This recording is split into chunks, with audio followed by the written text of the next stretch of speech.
Brilliance Audio presents Until the End of Time by Danielle Steele, performed by Nick Podell.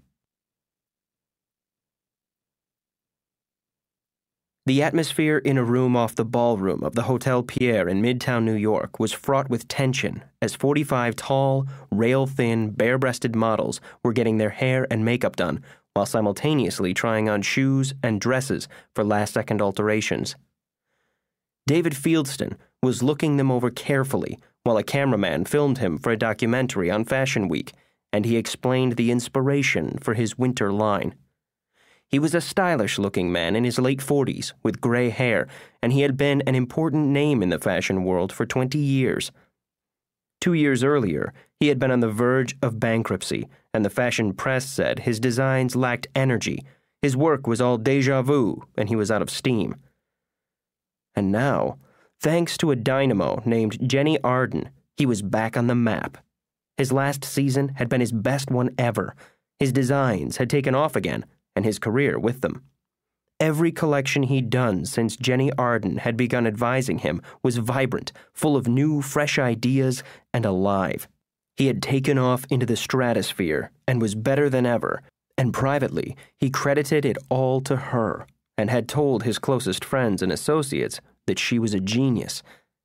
Jenny was more modest about it, since she didn't do the actual designing, but she did research for him and came up with fresh inspiration for his line that made the collections exciting and really work.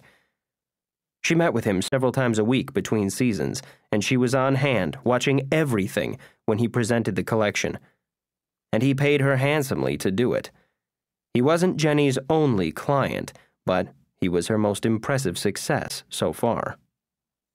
Jenny came by her love for fashion honestly and had followed it since she was a small child.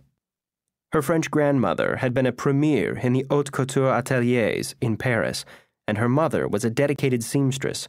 They had had a small but respected business in Philadelphia while Jenny was growing up, where they had diligently copied the finest designs and gowns from the couture houses in Paris. And at 18, after watching them all her life, Jenny had gone to Parsons School of Design in New York, hoping to become a designer.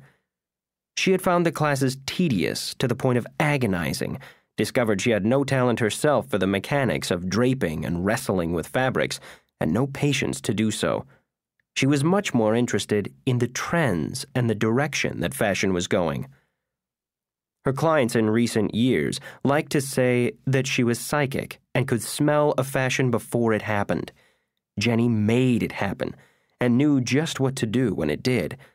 She was a style director and a muse for the designers she worked for, and no detail was too small for her meticulous attention.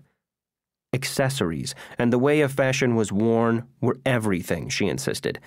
It wasn't enough to design a dress, a coat, or a hat. You had to turn it into a living thing, she insisted, that breathed on its own and was not just an object.